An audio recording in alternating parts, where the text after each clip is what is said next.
Assalamualaikum warahmatullahi wabarakatuh.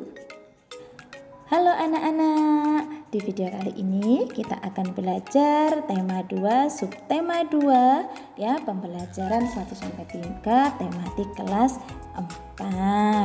Nah, sebelumnya kita sudah belajar tentang macam-macam energi. Nah, sekarang kita akan menggali lebih jauh tentang energi dan pemanfaatannya dalam kehidupan sehari-hari. Ayo kita mulai belajar.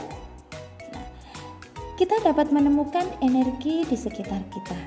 Energi sangat berguna untuk makhluk hidup saat melakukan kegiatan. Energi listrik adalah energi yang paling banyak digunakan di rumah. Contoh salah satunya yaitu yang digunakan pada kipas angin. Kipas angin menyala dengan energi listrik, ya kan? Sumber energi listrik di rumah berasal dari generator listrik yang dimiliki oleh PLN atau perusahaan listrik negara. Bagaimana penampilan generator? Nah, kurang lebih penampilan generator adalah seperti ini. Seperti yang sudah kamu ketahui anak-anakku, ya, energi dapat berubah menjadi energi yang lain. Jadi energi itu dapat berubah bentuk. Contoh tadi seperti kipas angin kok dapat menyala, berarti energi dalam kipas angin itu dapat berubah menjadi energi yang lainnya. Nah, sekarang kita cari tahu yuk perubahan energi yang terjadi di sekitar kita. Perhatikan kegiatan pada gambar ini adalah kegiatan yang dilakukan oleh masyarakat kita. Yang pertama adalah kegiatan menjemur ikan. Energi yang digunakan itu adalah energi panas. Nah, perubahan energinya itu energi panas menjadi energi kimia. Yang kedua, menyetrika. Energi yang digunakan adalah energi listrik. Perubahannya energi listrik menjadi energi panas.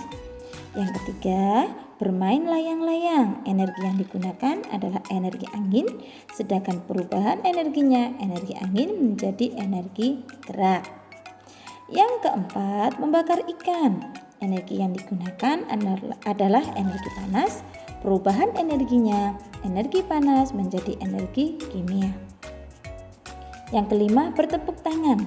Ketika kalian bertepuk tangan, energi yang digunakan adalah energi gerak. Dan perubahan energinya adalah energi gerak menjadi energi suara. Yang keenam, menonton TV. Energi yang digunakan adalah energi listrik, sedangkan perubahan energinya energi listrik menjadi energi suara dan cahaya. Yang ketujuh, baterai yang dihidupkan.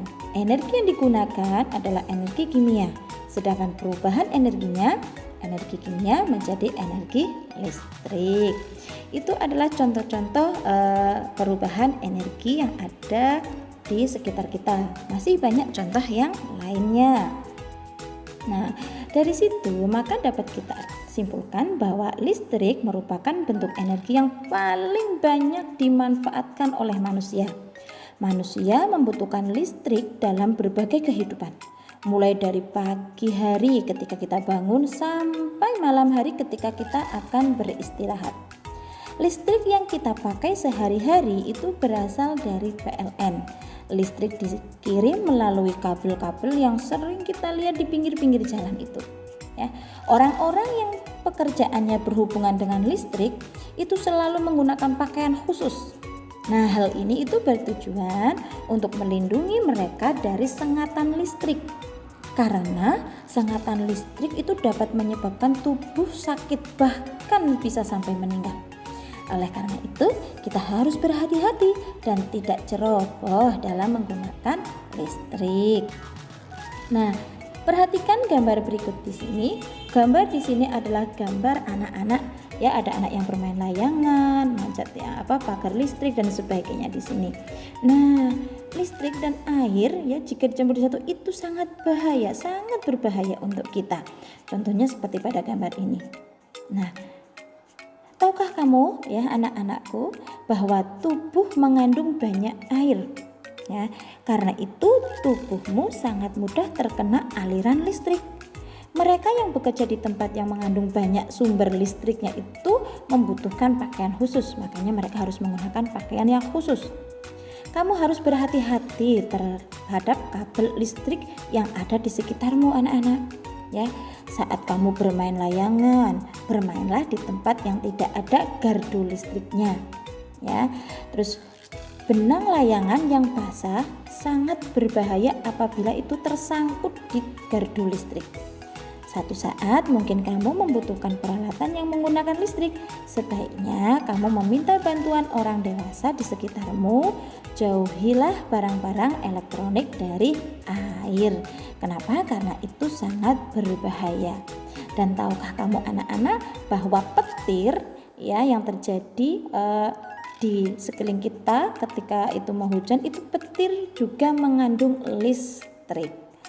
Oke.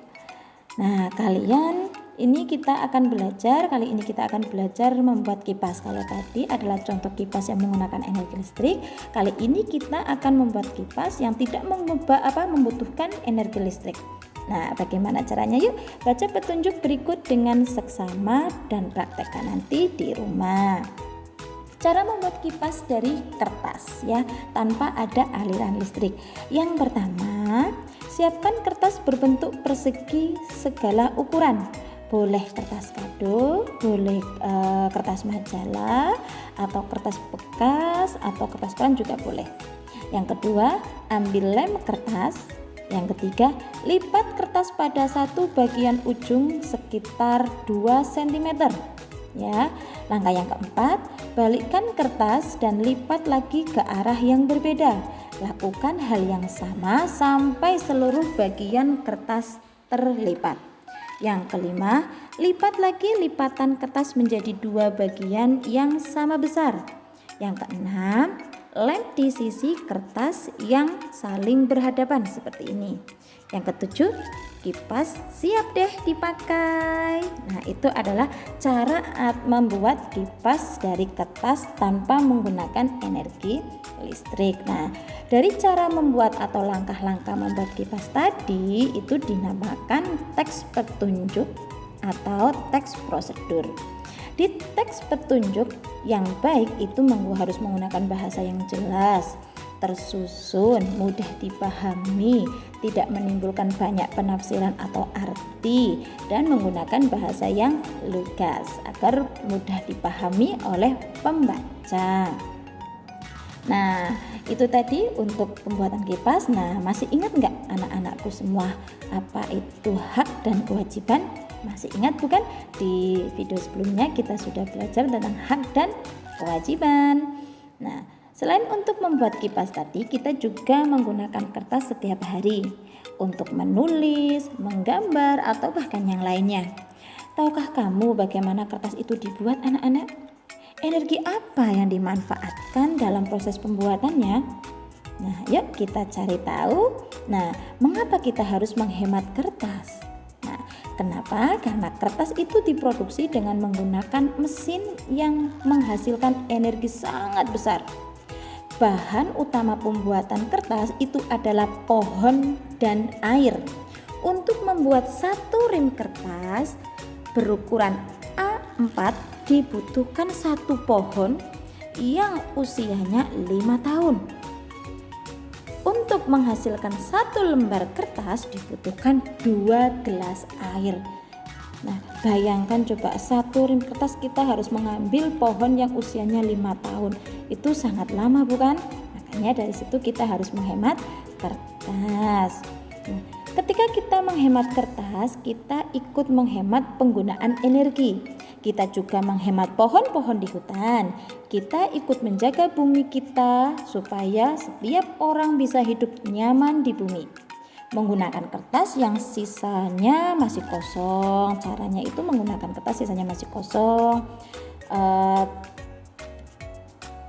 Teliti saat menulis. Menggunakan hanya benar-benar ketika dibutuhkan adalah hal sederhana yang bisa kita lakukan untuk menghemat kertas. Nah, bagaimana dengan kalian anak-anak? Sudahkah kalian menghemat kertas? Oke. Nah, selain menghemat kertas, kita juga dapat menghemat penggunaan bahan bakar bensin. Yang ini sudah menjadi salah satu kebutuhan pokok bagi masyarakat di sekitar kita. Kenapa demikian anak-anakku? Nah, yuk. Kenapa demikian? Nah, karena bensin itu adalah salah satu contoh minyak bumi.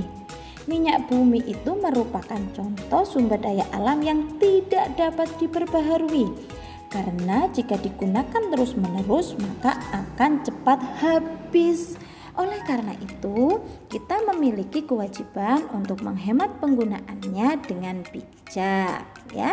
Namun, kita tetap memiliki hak untuk mendapatkan olahan minyak bumi tersebut. Bagaimana caranya untuk kita menghemat minyak bumi? Yang pertama, beralih dari penggunaan transportasi pribadi ke transportasi umum. Kedua, menggunakan kendaraan hemat bahan bakar bensin. Ketiga, memilih berjalan kaki saat menuju ke suatu tempat yang dekat. Kelima, menggunakan kendaraan dengan bahan bakar alternatif. Nah, selain bahan bakar dan kertas tadi, bensin dan kertas tadi, Indonesia itu juga memiliki sumber daya alam yang bermanfaat untuk kesehatan tubuh kita.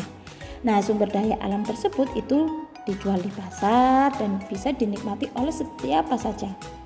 Ada temulawak, ada kunyit, ada jahe, ada bawang putih, kencur, cengkeh, dan lain sebagainya. Nah, ini adalah merupakan contoh sumber daya alam di Indonesia yang jumlahnya itu sangat melimpah. Banyak masyarakat memanfaatkan tanaman tersebut dalam kehidupan sehari-harinya. Ya, sebagai apa? Sebagai bumbu dapur, juga obat-obatan. Nah, di sini contohnya adalah kunyit. Kunyit merupakan salah satu sumber daya alam yang banyak dimanfaatkan dalam kehidupan masyarakat Indonesia. Kunyit banyak dimanfaatkan sebagai bumbu dapur, obat tradisional, bahkan sebagai pewarna makanan juga. Sebagai salah satu bahan baku obat tradisional, kunyit banyak dicari masyarakat loh, baik di Indonesia maupun di luar negeri.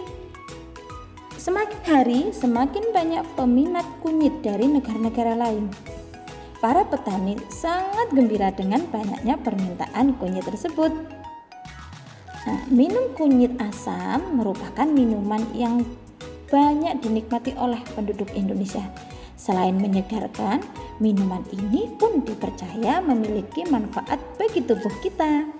Awalnya, minuman ini banyak dinikmati oleh penduduk di Jawa saja. Namun saat ini minuman kunyit asam dapat dinikmati oleh banyak penduduk Indonesia hampir di seluruh provinsi. Minuman ini sudah dibuat dalam bentuk yang lebih praktis untuk memudahkan mereka. Nah, pembelian bisa langsung menyeduh dengan air hangat. Oke, anak-anakku, demikian pembelajaran hari ini. Sampai jumpa di video selanjutnya.